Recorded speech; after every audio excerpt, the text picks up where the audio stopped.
Hello again, fellow Mystery Files. Welcome back to another subgenre deep dive, this time talking about one of my all time favorites, the inverted mystery.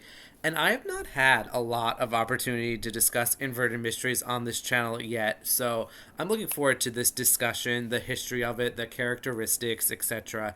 And I just want to make note here that there are different kinds of inverted mysteries, some of which are spoilery simply by identifying which type a novel is. So, the images I'm using in this video may not match the discussion that's being held in that section of the video. I'm doing this intentionally to avoid spoilers, so I put the novels in a randomizer and I use those images in that order. So, again, they may not line up accurately to what I'm talking about. Again, this is to avoid spoilers. You'll see what I mean later on in the video. And before I begin, make sure you like and subscribe to keep up to date with the channel. And just to be upfront here, I want to apologize if you hear like weird noises in the background of this video. It is over 100 degrees when I'm recording this, and this is the perfect day for my air conditioner to decide it wanted to die and stop working. So I have all of these fans on me that I cannot turn off, or I will die from heat exhaustion, and then you will have your own inverted mystery on your hands. So again, I do apologize if you can hear the fans and the portable air conditioners in the background. I am not turning them off. So, what is an inverted mystery? There are two parts to this, the inverted part and the mystery part. The inverted part means that the reader is told who the murderer is from the get go. This need not be the beginning of the story, but by the time the murder happens, the reader knows who did it, and quite often we actually see the murder depicted on the page. We experience the murder as it happens most of the time. That's not necessarily a requirement. It is inverted because we usually find out that information at the end of the novel during the summation gathering. But now, in an inverted mystery, we learn that information up front. The plot is backwards, so to speak, which leads me into the mystery part of this. There is a difference between an inverted mystery novel and a novel where a murder happens. Take like Crime and Punishment by Dostoevsky. I don't think anyone would argue that novel is an inverted mystery, despite the reader knowing upfront about the murder, and that is because Crime and Punishment is about other things than solving the murder. An inverted mystery is a mystery to the other characters in the novel, especially the detective investigating force. There are some inverted mysteries where other characters are in on it or at least aware of what's going on. The mystery in an inverted mystery novel isn't the whodunit, but any number of things whose reasoning is not initially apparent. So, what are these other mysteries in an inverted mystery novel? Well, the most obvious and probably the most common is what's called a how catchum. The intrigue is, will the murderer be caught? Will he or she be discovered, or will they get away with the crime? In How Catchums, the murderer is usually the main character, which means they're usually likable or they're unlikable in an almost like charming sort of way, almost like an underdog sort of way. Take Dr. Bickley from Malice Aforethought. He fits this mold. The opening line of Malice Aforethought is a classic quote. It was not until several weeks after he had decided to murder his wife that Dr. Bickley took any active steps in the matter, unquote. I think that's one of the most iconic opening lines in literature. And I think Malice Aforethought is well known enough that I can speak openly about this book. Dr. Bickley is not particularly likable to the reader, but there is sort of like a charm to him that almost makes the reader want him to get away with it, despite him not being a particularly good person. But he is something of an underdog who keeps failing at life. And also in How Ketchum, usually the mood of the novel would indicate that the murderer isn't going to get away with it. But the more intriguing aspect here might be, how will they get caught? What is going to give them away? We often see in inverted mysteries, the culprit plans out a seemingly perfect murder plot. They get away with it for a while, only to suddenly be captured through like a character flaw they have. They get hoisted by their own petard. They make an unforced error. We also see sometimes in a How Ketchum, a rather dumb police officer who sort of intuitively knows who the murderer is but can't prove it, and they wind up having this like rival dynamic going on. How catchums are also called like the cat and mouse game. Usually the police officer is the less likable of these two opposing forces, but with the how catchem, the intrigue is, will they be caught, and if so, how? There's also the less common why done it. These are inverted mysteries where the intrigue lies in the motive. Why did this person kill their victim? In Ruth Rendell slash Barbara Vine's A Dark Adapted Eye, we are told up front who the murderer is, but we are not told who the victim is, and as a result, of course, we're not told of a motive. And the intrigue lies in who the victim is, as the narrator details and reflects on the events that unfolded. Why Dunnets are a lot less common because I think these are extremely difficult to pull off. It is hard to structure an inverted mystery without a motive, especially if the author has crafted such strong characters and plot. The motive should be apparent. But when you get a novel like A Dark Adapted Eye, I think it works very well. And to be honest, here, I do think the identity of the victim in that novel is a bit obvious. But again, that's a video for another time. But again, why Dunnets are very rare, though, again, a lot of psychological aspects at play in this type of inverted mystery. We also have howdunnits, and these are a bit different. These are inverted mysteries where the reader is told who did it, but typically we would not see the murder play out on the page, and the intrigue lies in how did the killer pull it off. It seems so unlikely or even impossible the events we are told happened could have happened. I feel like sometimes certain episodes of Columbo fit this category. However, more broadly speaking, Columbo is just a how catchem. I could not mention Columbo in this video, the icon of the inverted mystery. But there are times when it just seems like what we're told happened couldn't have happened. And the intrigue lies in seeing how it really happened.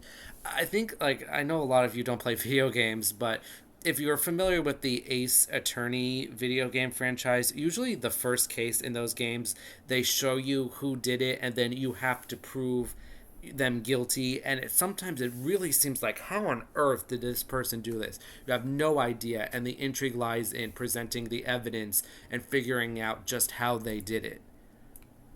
And we have another type of inverted mystery that doesn't really have a name. And these are inverted mysteries where the intrigue lies not with the how or the why, but in the aftermath of the murder. I guess you could say these are like psychological, but again, I think that does go into a different kind of subgenre. The murder happens, we know who did it, and then the interest is in the events that unfold afterwards. And very often, those events are not what the killer thought they would be. We do often see this combined with the how catchem. The murderer thinks they are secure but realize they made a mistake and they aren't so secure, or the murderer thought certain events would happen but they didn't and they may have to kill again. They may not have inherited the money they thought they would, or someone may have seen them in a place they shouldn't have been. This type gets very much into like the psychological aspects of a murder, the effect murder has on the murderer and the other characters who are innocent. Again, this is an inverted mystery type, though it's very much in line with a psychological thriller. And all of these types I just described, they deal with the aftermath of the murder, and they're really there to make the distinction between an inverted mystery and a novel with a known murderer. Again, I bring up Crime and Punishment, which isn't a how catchem or a why done it or a how done it. The murder of the pawnbroker and her sister isn't really what the novel is about. It's important for sure, but it's not the main event. And then you have something like The Hunger Games, which has a lot of murders, but the novel isn't about the murder. There's no intrigue or mystery stemming from those murders. I just want to make the point that just because a novel has a known murder in it does not make it an inverted mystery. And one of the novels that I'm never sure if I should include it as an inverted mystery or even a mystery novel or not is another novel that has a very iconic opening quote, "Last night I dreamed I was at Manderley again," unquote. That would be Rebecca by Daphne du Maurier. And spoilers here for Rebecca, but I think most people probably know this novel pretty well. But I would lean no, this is not an inverted mystery, but that like last section of this novel is very much an inverted mystery. We know Max killed Rebecca, and when that boat is found, the intrigue is, will Max be caught? Will he get away with it? If Rebecca was just that end section of this novel, I would say yes, but it's so tricky. I mean, to be honest, if Daphne du Maurier was a mystery novelist, I probably would include Rebecca on a list of her novels. But it's so tough with Rebecca because there's so much else going on, especially before that boat is found. Another novel that's like really on the edge here for me is The Stepford Wives by Ira Levin. I'm talking about the book, not the movie, which is terrible. The book, again, we sort of know what's going on there, sort of don't. It really does blur the line. Now, let's get into the history a little bit here. The very first inverted mystery was The Case of Oscar Brodsky, which is also a locked room mystery by R. Austin Freeman. Freeman is the king of the inverted mystery. He invented them, and he is the best writer of them.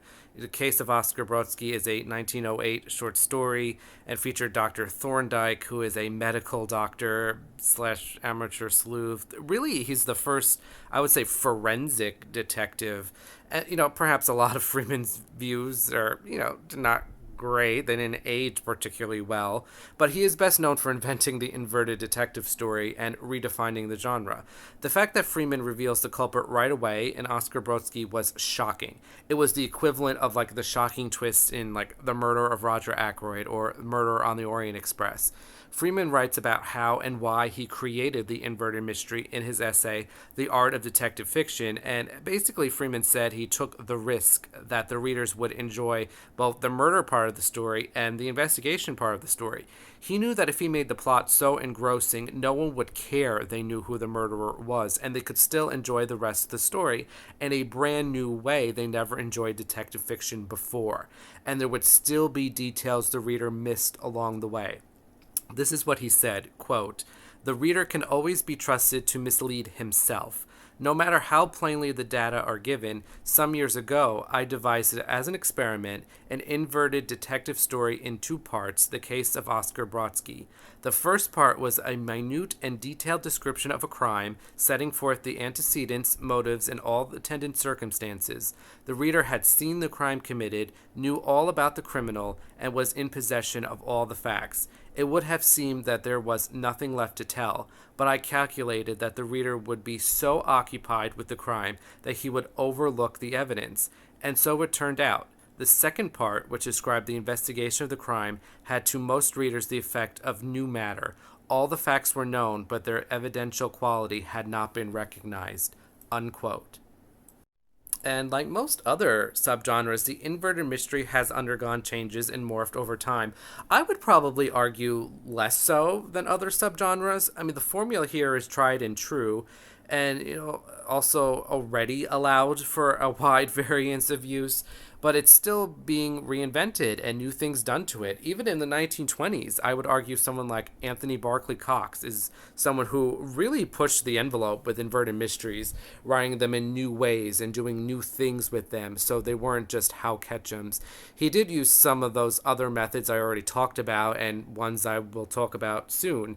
He would often have multiple people in the know and have them actively work to cover it up and protect the guilty party. He would go into the more psychological aspects. He was the one who really popularized, the examination of the effects of the murder on the murderer and other characters. He did that multiple times.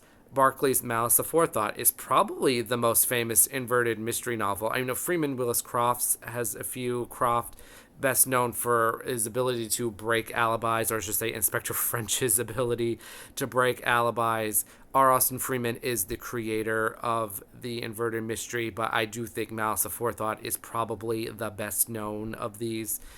Inverted mysteries are a bit weird because, very few authors, I would say, specialize in them. We more see like a detective author write one or two sort of like as an experiment or to do something different, but it's usually not like a common motif of their bodies of canon.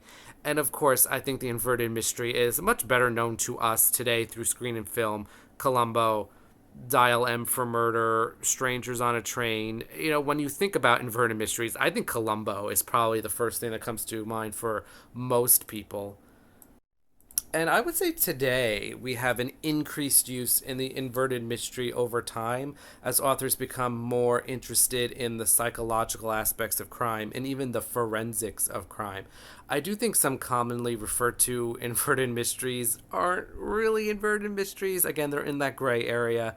I think the likes of The Talented Mr. Ripley by Patricia Highsmith is sort of an inverted mystery. I would say it is, even though, again, it does lean much into the heavier psychological thriller, but you can have an inverted psychological thriller. Same with, also Highsmith Strangers on a Train. Like, if I had to just pick one subgenre, I would probably put those in psychological thriller over inverted. I think the intrigue comes more from the psychological factors stemming from character rather than the murder itself.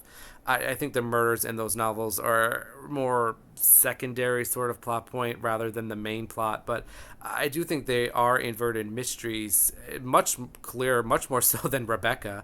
I did check the Wikipedia pages for both of those novels, and neither mentions them being inverted detective stories.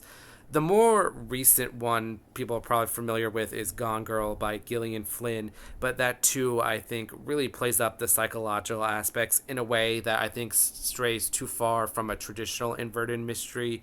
I think there is a bit of a difference between like what Malice Aforethought does and what Gone Girl does or what The Talented Mr. Ripley does, and that the more traditional inverted mysteries are more domestic and more close knit. They feel like whodunits, whereas Gone Girl and Company, You by Caroline Kepnes is another.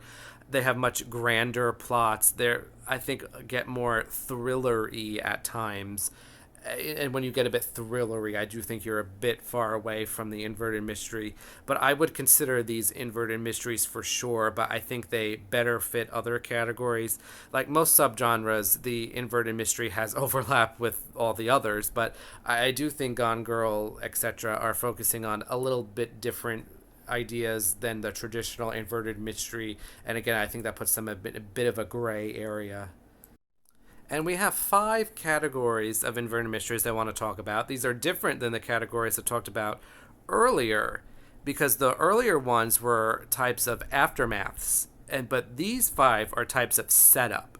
And these five are the ones I was trying to avoid spoilers for, and you'll see why in a minute. Identifying a novel as one of these could be spoilery, though not always. And the first and probably most interesting and most common type of inverted setup here is the false inverted mystery. These are technically not inverted mysteries at all, only the reader doesn't know that. These are really whodunits, because in a false inverted mystery, the author sets up an inverted mystery, including seeing the murder happen and who the killer is, only for the big twist at the end to be revealed that it was all fake. What we saw didn't happen, although more accurately, what we saw did happen, but something else happened that we didn't see, and the culprit winds up being someone else. It had to, because inverted mysteries, they still play fair. So what we saw happen had to have happened. They're still bound by the rules of detective fiction, but something else happened. Either the victim was already dead by the time we saw the killer act, or the victim survived that attack and died later by someone else's hand. Often in false inverted mysteries, part of the intrigue will be that something new has popped up that the character we believe to be the killer doesn't understand and can't explain. And this specifically is the type I didn't want to spoil. I don't want to name, any titles here because that will ruin the surprise. You are not warned ahead of time of false inverted mysteries, though there are signs and clues a story may be false inverted. Again, they have to play fair. As I said, there will be evidence that doesn't make sense given what we know. If you sense the killer, the person you think is the killer will get away with it, that's probably a sign of a false inverted mystery. In fact, very often in false inverted mystery, the ending will have both the believed killer and the actual killer getting away with it. The detective forces usually don't solve the false inverted mystery. There's also a partially inverted mystery. These are inverted mysteries where some of the mystery is told up front, but there are other mysteries that remain unexplained until the end. Usually, we will see one murder occur, know the culprit of that one, but there are other murders occurring, and the author will cleverly make us assume the same culprit is involved without telling us. And if the author is clever enough, the reader will fall into the trap until the bombshell will reveal that someone else was involved. And then the reader sort of like slaps themselves on the head because they fell into the trap. I do think these are a bit risky to pull off because I think if the author isn't clever enough, I think the reader will know something is up. I know, being how many mystery novels I've read, I will instantly recognize something we're not told. So I think that is a bit of an issue for this type of inverted mystery. We also have what I call the victim focused inverted mystery. And these are inverted mysteries where the victim is aware they are or may be murdered by someone and they know who. And the novel is their focus and fight for survival or the psychological aspect of them doubting that information. A good example here would be Before the Fact, also by Anthony Barclay Cox under the name Francis Isles. This is the plot of Hitchcock's Suspicion. This is a bit different for the ending, but basically the victim suspects they will be murdered by someone who may have murdered other people, and they're trapped. They don't know what to do. They don't even know if what's happening is really happening. And admittedly, the books in this category, especially like Before the Fact, have a lot in common with like the Gone Girls and the Mr. Ripleys of the world, where these are heavily psychological thrillers. Personally, I would not say Before the Fact is an inverted mystery, but that novel is frequently mentioned in academic studies of inverted mysteries, and I did feel it was appropriate to include in this video because most other people would. I've also seen and read a couple of novels, to be honest, their names escape me, where the victim is sort of like returning as a ghost in order to like indicate to the living who is the murderer. I guess you get like a bit of like Sixth Sense vibes here from it. Not really, but I have seen novels like that where the victim is dead, comes back as a ghost, and tries to leave clues for the living people who the murderer is. It's very strange. Again, not really sure you should be having ghosts in a mystery novel. Again, that does sort of break the rules a bit. And we have the quasi-inverted mystery. That's what I call them. I've also seen them called near-inverted. These are not really inverted mysteries, but they could be. There are two types of these. The first is when the author is shoving it in the reader's face who did it without explicitly telling us. Usually these are first-person narration, and that first-person narrator is basically confessing without directly saying so. It's a quasi because we are not explicitly told so, but the intention of the author and the first-person narrator would be that the reader will assume this is sort of a confession. They will assume the reader knows the truth from the start despite not being told it. And of course, these are traps if done cleverly, and I don't mean the author is shoving clues in our face in an obvious way. I mean the narrator is speaking to us as if we know the truth. I hope I'm explaining this in a clear way. I don't want to name titles here to give an example because that would spoil, but I think you will know like a certain like Christie novel I have in mind here is what I mean. There are others. Usually these are circumstances where the killer is sort of very obvious but not explicitly stated. I prefer to call them quasi because they are not inverted, but they sort of are because a reader might instantly see what's going on and then read the novel with the correct impression. The other type of quasi is the mixed structure inverted mystery, and this is one I hate. And that is when the author sets up a traditional whodunit, the murder happens, the reader is not informed who did it, but then is told later on in the novel, but before the ending, before the detective solves it, before the summation gathering, before all the clues have been gathered. To me, these are just incredibly frustrating, and they're quasi because they're, again, not really inverted, but they sort of are. However, either just go all in on the inverted part or don't bother. Marjorie Allingham's Death of a Ghost does this, and it drives me insane. I know I never miss an opportunity to complain about this, but we have a great mystery here, and then a few chapters later, we have a line that says, Albert Campion knew blank was the murderer, and it comes out of nowhere, and it's so frustrating. It ruins the rest of the book for me. I have no idea why Allingham does this. this. It bothers me so much, but the rest of the novel does sort of function like an inverted mystery. How will Campion prove it? Will he prove it? It's just so weird to me to have both, like the whodunit and inverted mystery going on. It's like the author is trying to have it both ways, and it just doesn't work for me. As much as I love Death of a Ghost, again, Death of a Ghost is not the only novel who does this. Many authors do this, but to me, that's the most like iconic example. And finally, my thoughts on the inverted mystery. I love these. These are some of my favorites. There are so many different outcomes possible. You never know what you're going to get. It's like Forrest Gump's chocolate box. You never know what you're going to get. I never feel as if two inverted mystery novels are ever the same. We have the more psychological thrillers like The Talented Mr. Ripley or even Mr. Priestley's Problem, which doesn't even have a murder. That's not a spoiler. And we get more, even ones with like a whodunit feel, Malice Aforethought. I often find myself rooting for the killer to escape justice. It's such a journey reading inverted mysteries. I often find myself lost in the novel and having just all kinds of thoughts I never thought imaginable in a book. Cheering on the killer, even if they're a terrible person. You just never know where these books are going to go, how the characters will react, what they'll do. It's an adventure without being a strictly adventure novel. And I do think these need to be crafted very carefully. I understand some people getting frustrated, like, oh, they know ahead of time who the killer is, why bother reading the book? I think you're missing out. But if you have a particularly low quality inverted mystery, I certainly understand that. I mean, there's no fun reading, an inverted mystery where you know who the killer is and the rest of the book just doesn't do anything. I think these are incredibly difficult to pull off, and I give so much credit to all the authors who have pulled it off.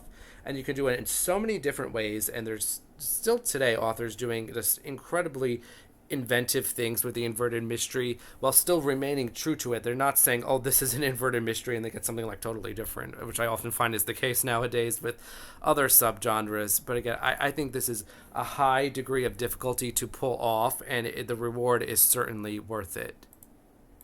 And that is it for this video. Let me know in the comments what you think about the inverted mystery. Again, they are particularly favorites of mine.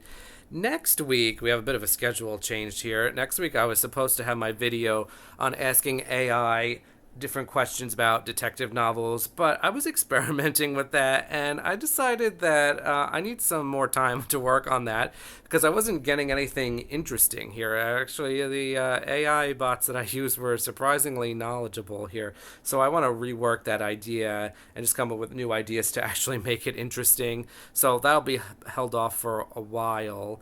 But next week, I'm moving up a video. The schedule I posted will remain the same. I just moved this one up from later in the year to now. And I will be ranking the remaining Miss Marple short stories I have not ranked.